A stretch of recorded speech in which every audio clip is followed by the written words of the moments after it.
नमस्कार दोस्तों, आज हम लेके आए एक नया टैबलेट मॉन्डेसलॉर टैबलेट।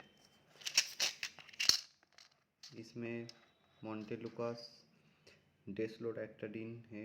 इसमें दो कॉम्पोजिशन, एक है 10 mg, एक है 5 mg।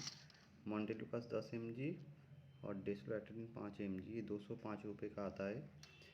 सन फार्मा का बना हुआ है, ठीक है। रात को लेना चाहिए एक टैबलेट रात को खाना खाने के बाद, सोने से पहले लेना है।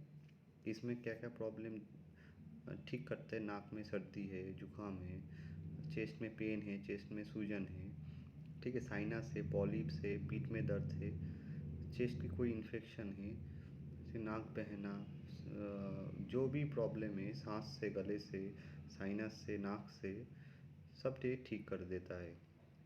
Thank you.